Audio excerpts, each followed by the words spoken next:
que significa ser mentalmente saudável na atualidade?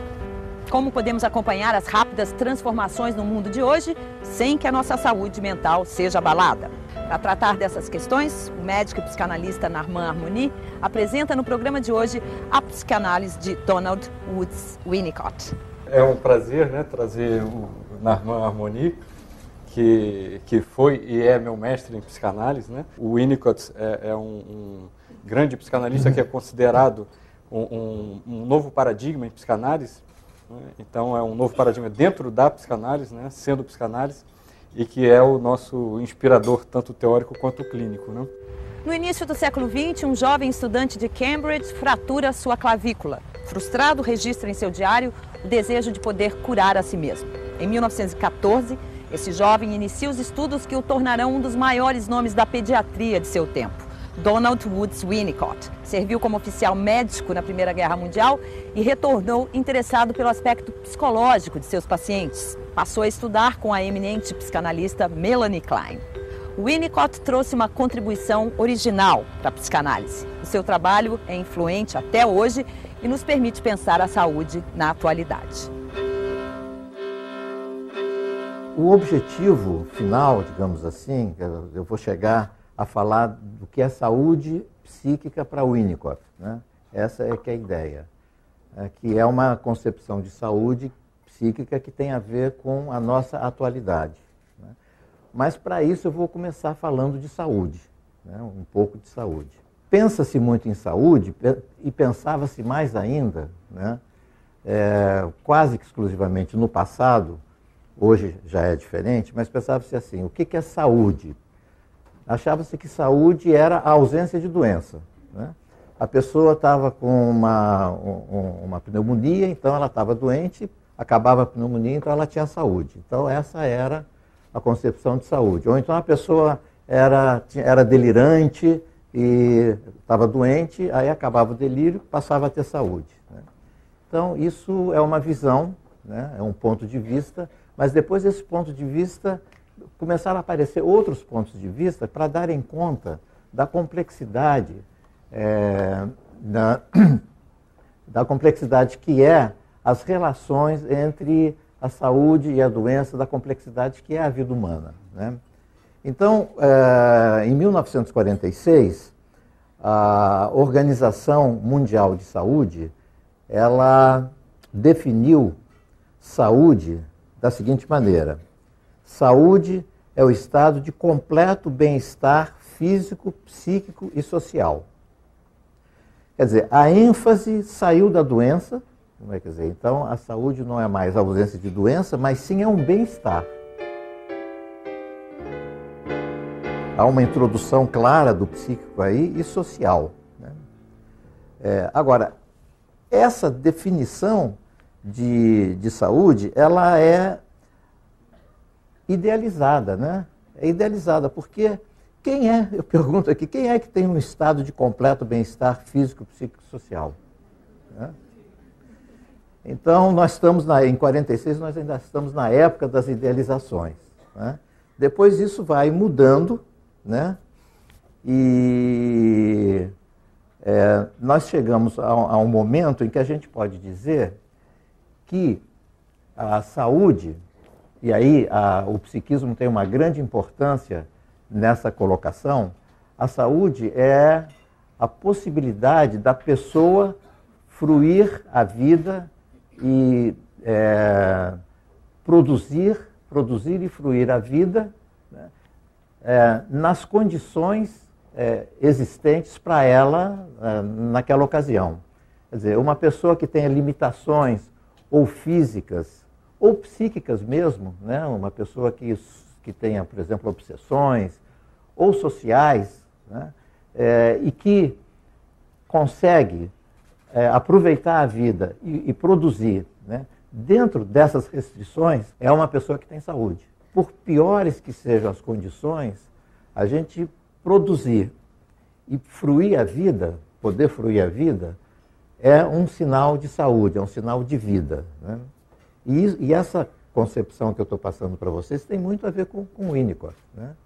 Ele próprio já nos últimos anos de vida dele, ele ficava limitado por uma doença cardíaca que ele tinha, mas essa doença cardíaca não o impediu de manter a sua atividade e manter a sua alegria de viver. Ele tem até umas frases interessantes, uma delas é assim: ó Deus, que eu esteja vivo na hora da minha morte. Quer dizer, o desejo de viver plenamente até o último instante, né? Enquanto a gente vive, em vivendo, a gente vai encontrando obstáculos, né? Vai encontrando vários obstáculos e esses obstáculos, eles são, digamos, o que produzem a doença, né? Os micróbios querem viver, então eles invadem o organismo humano para se alimentarem do nosso organismo, né? E a gente luta contra eles, né? E essa luta é uma manifestação ao mesmo tempo de doença e de saúde, porque se a gente luta contra esses micróbios, é porque a gente tem saúde. Se não tivesse saúde, não poderia lutar. A gente estaria à mercê desses micróbios. Então, a doença é doença, mas é saúde também ao mesmo tempo, né? É a capacidade de enfrentar os obstáculos, né? Seja esses obstáculos o micróbio, seja esse obstáculo um obstáculo psíquico, seja esse obstáculo um obstáculo social, né? Mas obstáculos esses, o social e o psíquico, eles produzem reações orgânicas também. Então, muitas doenças autoimunes têm a ver com essa luta pela vida, né? Que é internalizada. Então, aí a luta, em vez de ser externa, passa a ser interna. Mas a gente pode, desse ponto de vista, eu não estou querendo dizer que isso é absoluto, desse ponto de vista a gente pode dizer isso. Quer dizer, se a gente vive, a gente encontra obstáculos. Encontrar obstáculos é ter que lutar pela vida. Ter que lutar pela vida significa que saúde e doença se confundem numa mesma roda de vida. Antigamente se dividia muito bem o psíquico e o somático. Hoje não. Hoje a gente fala de psicossomático. Então, eu vou trazer um caso concreto, né, de um menino que tinha uma gripe forte.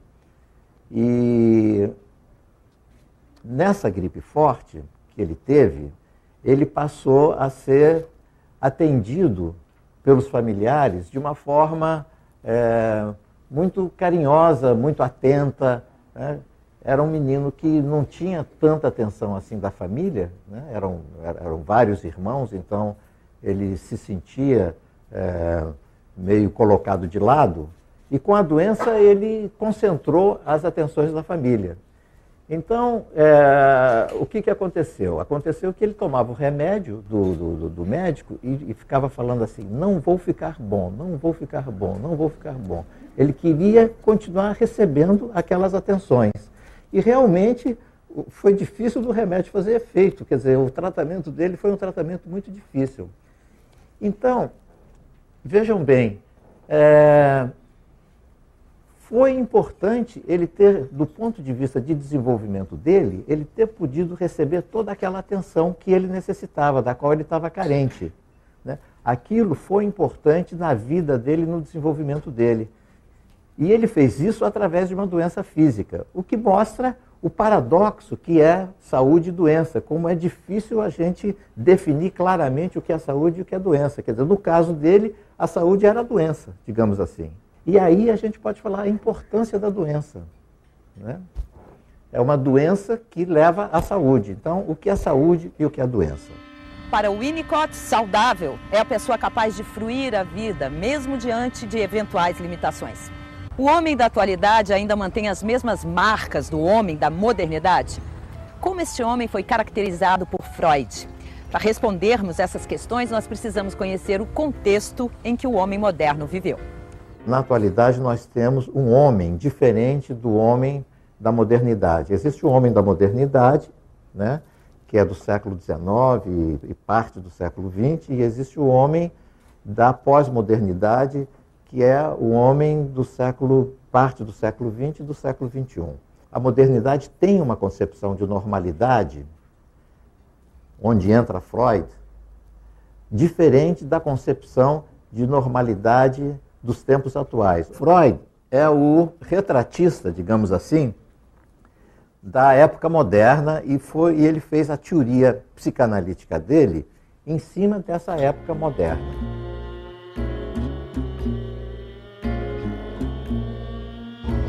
No final de 1885, Freud, então com 29 anos, teve a oportunidade de trabalhar com o célebre médico Jean-Martin Charcot, que estudava pacientes que padeciam de histeria. Depois de perceber que certos sintomas da histeria, como membros paralisados, podiam ser resolvidos através da indução hipnótica, Freud levantou a possibilidade de que estas neuroses estavam relacionadas a problemas nos estados mentais da pessoa que padecia destes males, e não qualquer tipo de dano em seus nervos, como se acreditava anteriormente. Qual o processo psíquico mais importante que produz, digamos assim, a neurose? O processo dinâmico, criador do modo neurótico de ser e de viver, é a repressão. O século XIX é o século vitoriano, né? E é o moderno vitoriano, digamos assim. E é o século da repressão, né? A pessoa tinha que seguir aquele caminho, aqueles cânones, estava tudo já determinado desde o nascimento, ele tinha uma carreira, o pai se encarregava de introduzi-lo na carreira e de ajudá-lo, né? Ele tinha que seguir as pegadas do pai, ele tinha que casar, fazer família, ter uma família, ter filhos e etc, etc. Era tudo regrado, né? E aquilo que eram os outros desejos dele tinham que ser reprimidos, né? Se ele, digamos, era um advogado, mas tinha vontade de fazer música, nada feito. A música naquela época, a parte artística naquela época era assim desprezada, né?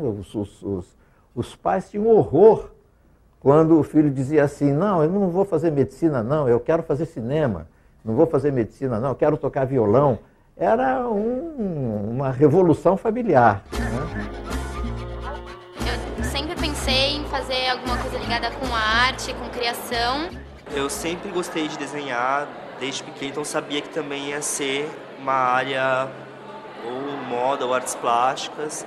A minha primeira opção foi ciências sociais, eu cheguei a cursar, aí em determinado momento larguei o curso, não, agora eu preciso fazer música, que era o que eu sempre quis. Aí.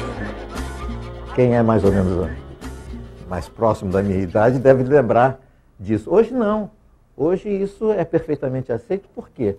Porque não há a repressão que havia naquela época. Aquela época era uma época de repressão. E a repressão mais importante era a repressão do feminino. Quer dizer, o que quer dizer a repressão do feminino? A repressão da compaixão, da capacidade de identificação, do zelo, né? Da empatia. Tudo isso era o feminino. E o homem não podia ter essas qualidades, não podia colocar em jogo a sua sensibilidade, a sua empatia, a sua capacidade de identificação, a sua compaixão. Ele tinha que ser duro, tinha que ser forte, ele tinha que ser implacável, tinha que ser impiedoso, porque ele tinha que lutar e vencer a luta da vida, né, para trazer, né, comida para casa e para subir na escala social, né? Então tem aquela coisa, isso pode ser talvez resumido daquela famosa frase que se fala: homem não chora. Homem não pode ter esses sentimentos de compaixão, sentimentos de empatia, porque se ele tiver sentimentos de empatia e de compaixão, ele vai deixar de fazer aquilo que ele precisa fazer, quer dizer, ele vai deixar de ser objetivo. O homem tem que ser objetivo, né, para poder fazer as coisas como devem ser feitas. E o subjetivo atrapalha esse homem a fazer aquilo que ele tem que fazer. Então o homem tem que ser duro, né? Isso é da época moderna, né? Então o feminino fica confinado à mulher, fica confinado ao lar e, ainda mais, é desprezado, é desvalorizado, né? Ela é muito chorona, ela é muito sentimental, né? E coisas assim que se falava, né? Agora, isso tinha que ser reprimido pelos meninos, porque quando ele se relacionava com a mãe, evidentemente ele introjetava os aspectos femininos da mãe, né? E aí precisava entrar o pai com uma repressão forte para impedir que esses aspectos femininos se manifestassem. A repressão não permite uma completa descarga dos sentimentos, das emoções.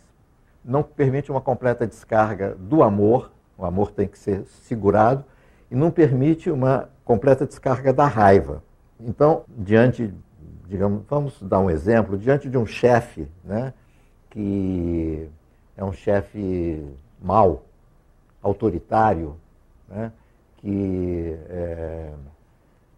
maltrata o seu empregado, o empregado ele segura a sua raiva para não ser mandado embora, e esse segurar a raiva dele faz mal para ele, né? Ele acumula uma tensão dentro dele, né? Ele reprime, né? No caso, há uma consciência até da repressão, mas existem repressões que são inconscientes, que são piores ainda, que são recalques, né? Então, isso é o que cria aquilo que o Freud chama de mal-estar na civilização. Tem a ver com a necessidade que, segundo Freud, que o homem tem de recalcar as suas pulsões, os seus instintos, para poder viver em sociedade.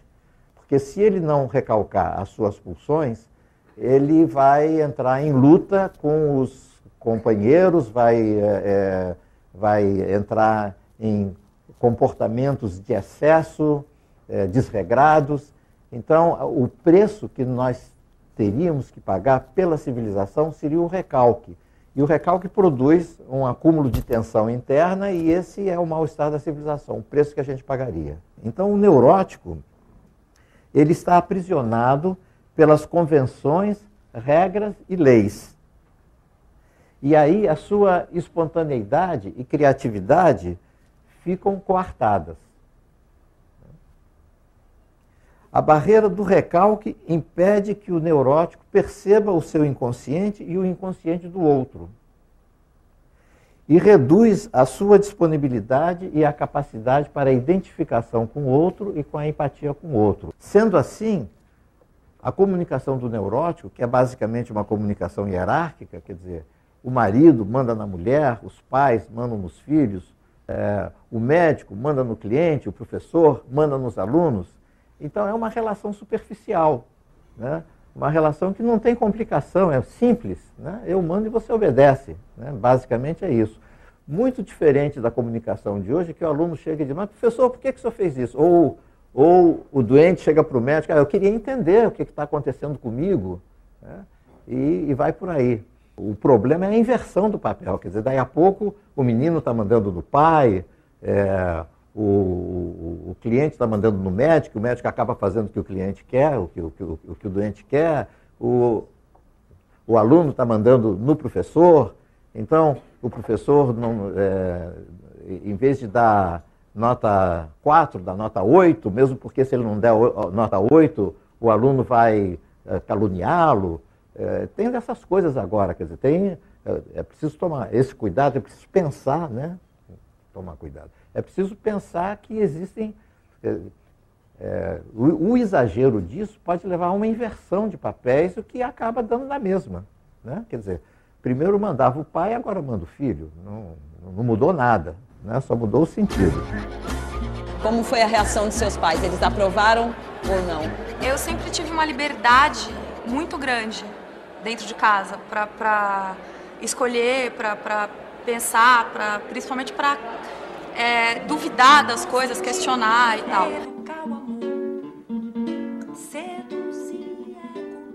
Eles teriam tomado um susto se eu chegasse em casa e falasse eu quero ser médica, porque não tem, acho que não condiz nem muito com a criação que eu e a minha irmã recebemos. Minha irmã também trabalha na área de artes.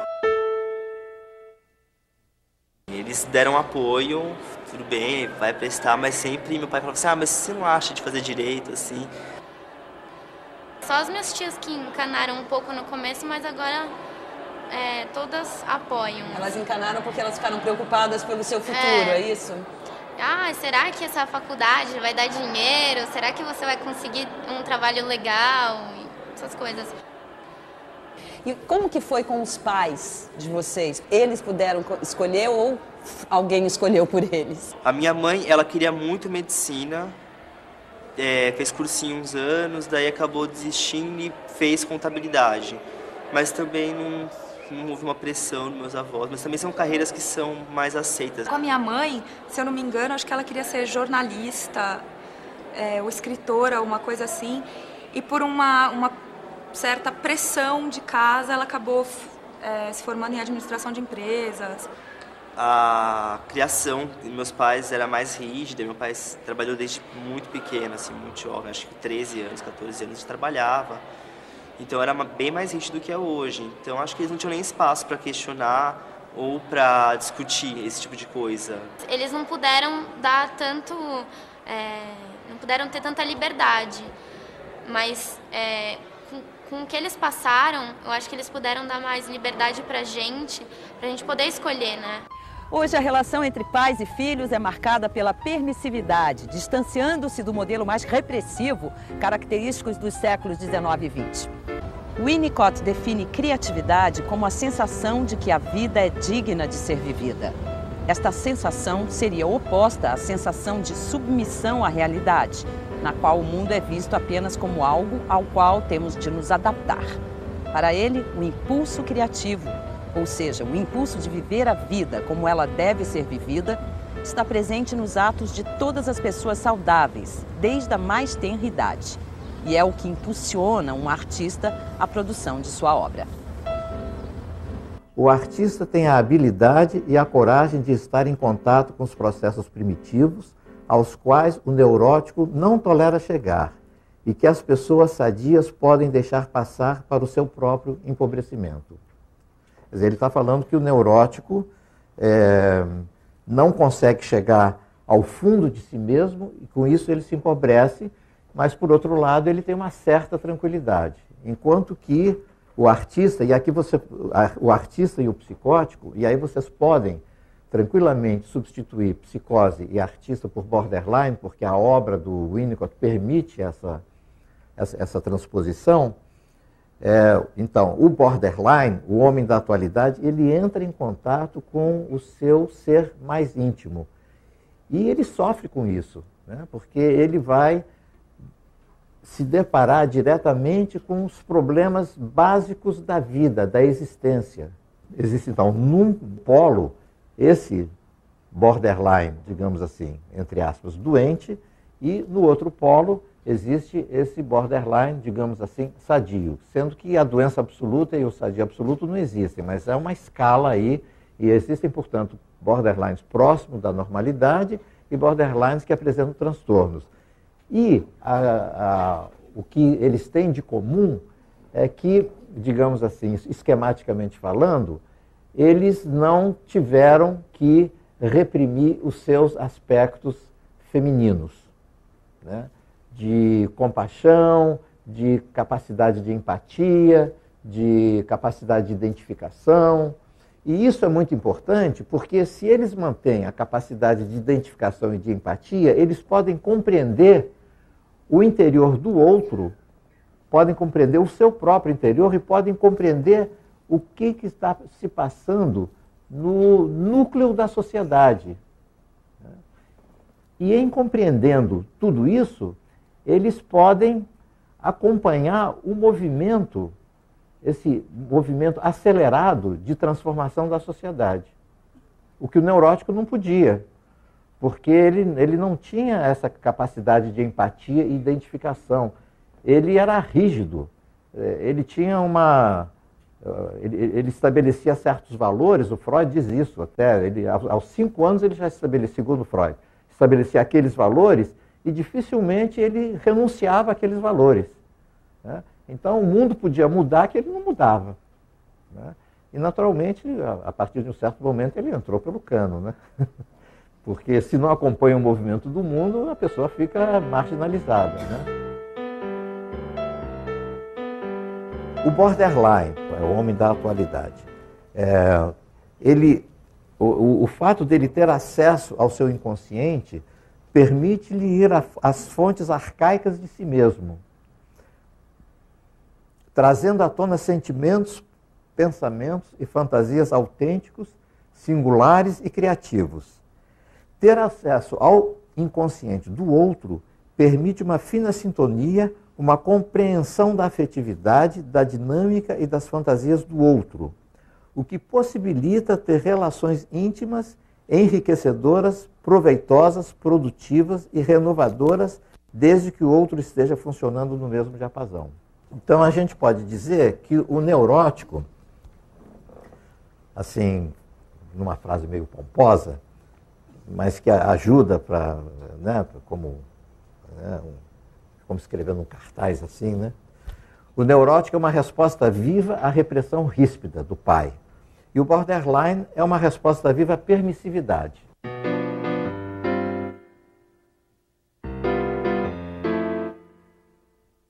Então, dentro dessa mentalidade permissiva, o pai já não exerce uma atividade castradora, severa, rigorosa, dando a possibilidade ao ser humano em desenvolvimento de conservar e desenvolver as identificações femininas adquiridas na interação com a mãe.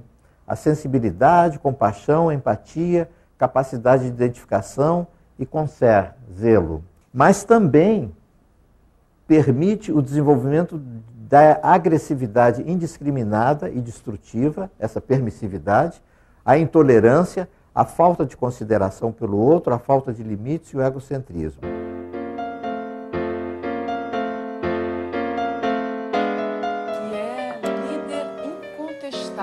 No filme Meu Nome Não é Johnny, o personagem João Estrela teve uma educação permissiva e durante a infância e a adolescência não aprendeu a distinguir entre o certo e o errado.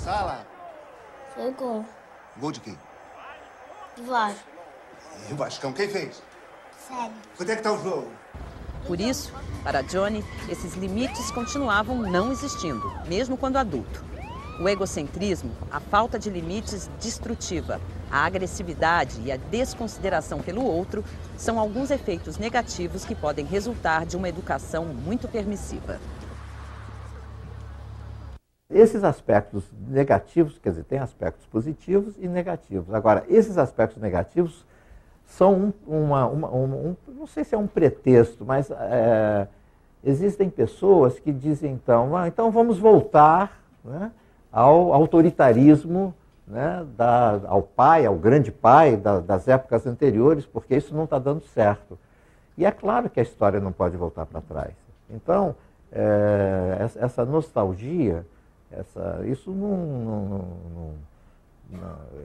não tem função, é uma impossibilidade, é preciso ir para frente, né?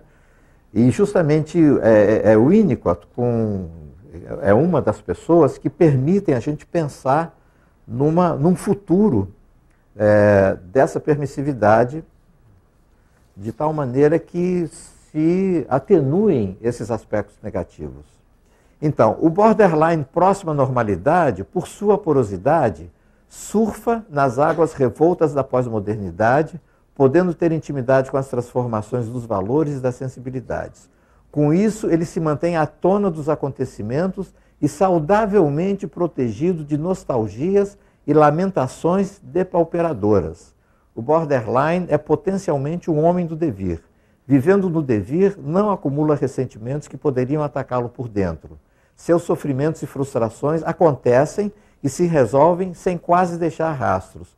Por isso, o sorriso de um borderline pode ser angelical. Não sei se vocês já repararam que tem homens, pessoas que têm um sorriso lindo, né? Parece um sorriso de criança. A diferença do homem recalcado que acumula tensões, cujo sorriso está contaminado pelo somatório de seus arrependimentos, culpas e ressentimentos. O que é para vocês ser criativo? Eu acho que na criação tem muito da captação do outro, da captação do mundo, da captação de alguma coisa. Que você processa, digere e todas aquelas informações saem. É muito pessoal, é um momento seu que você para e aí você vê tudo que está ao seu redor e isso se reflete no seu trabalho. Eu acho que o momento da criação, na verdade, é um momento libertador ímpar. Nada parece com a criação, nada te dá mais prazer, te deixa tão em contato consigo mesmo e você pode se conhecer tanto.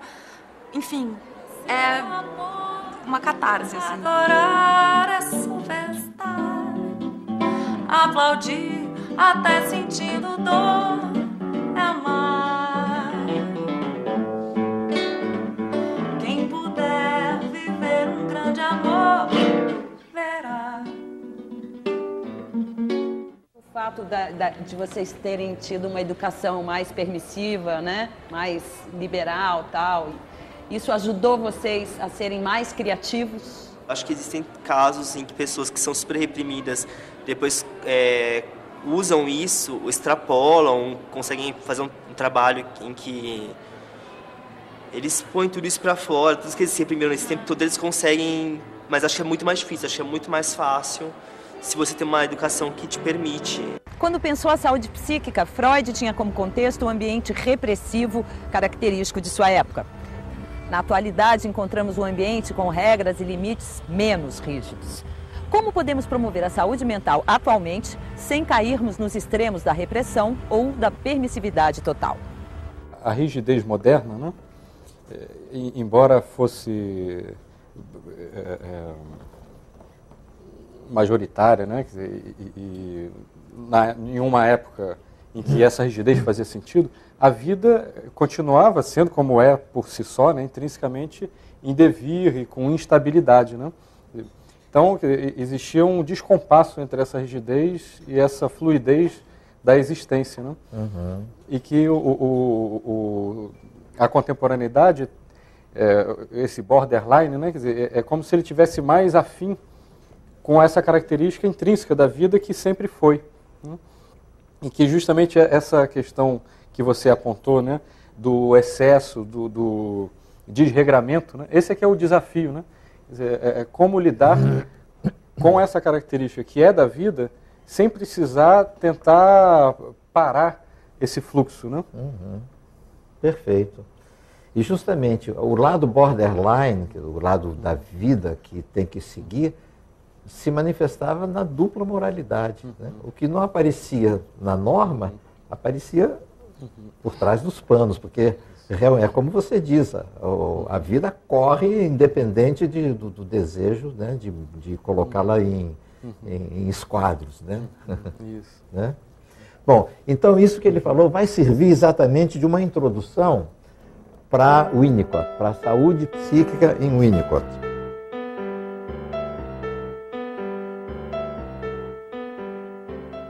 É na relação mãe-bebê que a gente encontra o protótipo da criatividade no sentido de Winnicott. Então, ele diz o seguinte: quando o bebê tem fome, ele deseja o seio, né?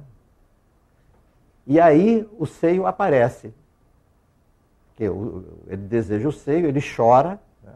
Aí a mãe é convocada, ela vem, aparece, né? Então, o bebê tem a sensação de ter criado aquele seio. Isso é um fato, uma coisa absolutamente momentosa, importantíssima, porque se ele criou o seio, ele criou o mundo, ele está criando o mundo. Se ele está criando o mundo, ele está numa relação inextricável com o mundo. Ele não está separado do mundo, ele está dentro do mundo e o mundo está dentro dele. E aí o mundo adquire sentido. Porque o mundo vai perder o sentido se, por razões de desenvolvimento ou outras razões quaisquer, a pessoa está do lado de cá e o mundo está do lado de lá. E eu estou olhando o mundo, mas eu não participo do mundo. O mundo não está libidinizado, o mundo não está... eu não coloco a minha sensibilidade, a minha subjetividade, né, o meu sentimento dentro do mundo. Então, eu estou do lado de cá, olhando o mundo intelectualmente, o mundo está do lado de lá, e a vida fica vazia, né? Aí aparece aquela coisa de o que eu estou fazendo aqui, o que é o mundo, o que é isso, né? Eu não estou sentindo nada. Aparece o tédio, né?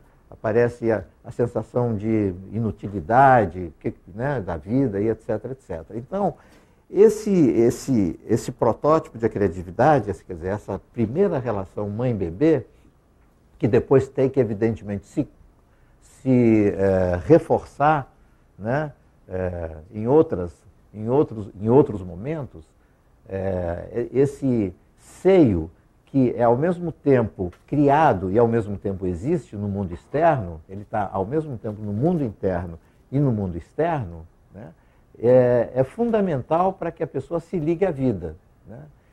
E esse seio que ao mesmo tempo está no bebê, quer dizer, o bebê cria o seio, né? Eu quero mamar, ele cria esse seio, e o seio externo está lá, quer dizer, o interno e o externo estão juntos,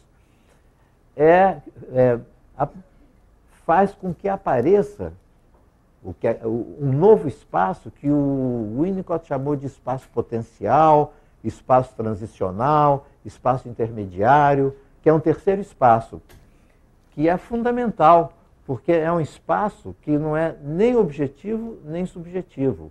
É um espaço que reúne o subjetivo e o objetivo, e que é uma revolução, né, no pensamento humano, porque até então só se pensava em termos de objetivo e subjetivo, e nunca num objeto transicional, num espaço transicional que reúne o objetivo com o subjetivo. Objeto transicional é uma expressão criada por Winnicott para descrever um objeto da realidade externa que adquire grande valor para a realidade psíquica do bebê, como um urso de pelúcia ou um cobertor. O objeto transicional atua como um substituto da mãe em sua ausência e, com o tempo, torna-se uma parte inseparável da criança. Ele faz uma ponte entre a relação principalmente subjetiva que o bebê manteve até então com a sua mãe e a relação objetiva que passará a ter com o mundo que o cerca. Que seria mais ou menos assim, né? Entre uma realidade interna e uma realidade partilhada, de fato o que acontece é que as coisas não são nem só internas, nem só externas, né? Quer dizer, então, essa partilha, de algum modo, se dá sempre por uma invenção nossa, né? Que é o criar o que já existe. Não é nem o que já existe que se impõe a mim ou que eu me submeto a ele, nem uma criação delirante. Cada um está assistindo essa conferência ao seu modo. Quer dizer, então, isso é ao mesmo tempo singular e partilhado, né? Se a pessoa passa a viver num espaço transicional, então ele está vivendo com o seu verdadeiro self, verdadeiro eu. É o eu verdadeiro, o mais íntimo dele, que está conectado, né, intimamente ao mundo. Vamos pegar esse exemplo do seio mesmo. Digamos que o bebê não esteja com fome, né? Não queira o seio. Mas a mãe acha, o médico falou, ó, tem que dar de mamar de 3 em 3 horas. Então, mesmo o bebê, né, não sentindo fome, a mãe vai lá, aparece com o seio e enfia o seio na boca dele e ele tem que mamar. Quer dizer, ela está forçando uma situação. Esse seio já não foi criado, é um seio imposto a ele, ao bebê. E o bebê se submete a essa imposição. Mas o seio deixa de ser parte dele e passa a ser parte de uma outra coisa que é o mundo externo. Aí passa a existir um mundo externo, né, e um mundo interno dele, né? E então passa a haver uma dicotomia. Então ele se relaciona com esse seio não com o verdadeiro self dele, porque não está conectado, mas com um falso self. O verdadeiro self dele não quer o seio naquele momento, mas Aí, ele, para satisfazer a mãe, se submetendo à mãe, ele mama e cria um falso self para poder mamar. O conceito de self é central na obra de Winnicott e refere-se ao sentimento de possuir uma identidade singular que surge quando a pessoa experimenta a vida de um modo autêntico. Essa identidade transforma-se aos poucos no núcleo da pessoa, o seu verdadeiro self. Winnicott desenvolveu também a noção de falso self, uma espécie de deformação feita pelos mecanismos de adaptação à realidade, defendendo a pessoa dos rigores do mundo externo e protegendo o verdadeiro self. Sob essa forma, o falso self apresenta-se como um recurso saudável. Torna-se patológico, porém, quando se desenvolve em demasia, ocultando o verdadeiro self. Então eu falei do paradigma da repressão, né? Quer dizer, há uma repressão. Depois tem o paradigma da permissividade, né? E o Winnicott, ele com essas ideias de espaço transicional, né? Criatividade, contenção amorosa ou holding, né? Quer dizer, o Winnicott, ele introduz a ideia do holding. Quer dizer, o holding o que é? Holding é sustentação, né? Holding é acolher o bebê, né, com carinho e ao mesmo tempo com limite, porque o braço da mãe é carinhoso, mas estabelece um limite para essa criança. Quer dizer, a permissividade vai até onde está o braço da mãe, limitando, né, o corpo da criança. Então, ele propõe uma série que começa no corpo e nos braços da mãe, diz ele, eu estou citando o Winnicott, passa pelo relacionamento dos pais, pelo lar, pela família, incluindo os parentes próximos, a escola, o bairro, com a sua delegacia, o país e suas leis. Quer dizer, ele está falando de uma lei que não é uma lei dura, severa, uma lei draconiana, mas sim uma lei que, ao mesmo tempo, seja um continente, né, que tenha uma consideração pela figura humana, e não uma lei objetiva e desumanizante, que está lá no papel, então, como está no papel, tem que ser feita daquela maneira. Não, é uma outra lei, é uma lei que corresponde a esses braços da mãe, que são braços limitadores, quer dizer, portanto, colocam um limite, mas de uma forma carinhosa. Então, nós temos aí um outro paradigma, né?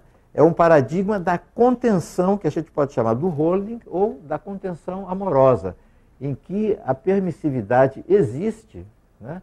Mas ela se limita a si mesma. Não é que haja um recalque, né? A experiência da criança é de uma contenção amorosa, de um limite amoroso que é internalizado e que faz com que ela aproveite da possibilidade de exercer toda a sua capacidade de empatia e etc, etc, etc, mas sem extrapolar a ponto de colocar em risco, né, o próprio funcionamento da sociedade.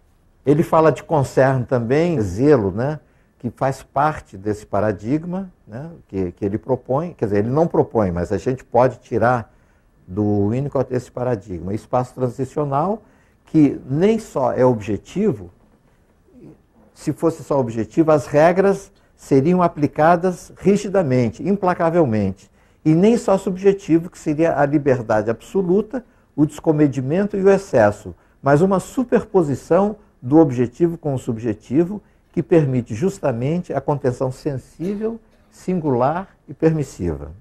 Criar objetos sociais e criar a si mesmo é vida e saúde. Enquanto se está ocupado em criar, os mal-estares passam a um segundo plano, não chegando a perturbar a trajetória de vida, o dever de cada um. É claro que a doença física pode impor limitações, mas o simples respirar, como diz Winnicott, pode ser criativo. E como diz Winnicott, posso estar vivo na hora da minha morte. Desenvolver uma criatividade capaz de combinar elementos do mundo subjetivo e objetivo. Oferecer uma permissividade com limites amorosos. Pensar a liberdade juntamente com o zelo, a empatia, o cuidado com o outro. Esses são alguns aspectos que devem ser incluídos na redefinição da saúde mental na atualidade.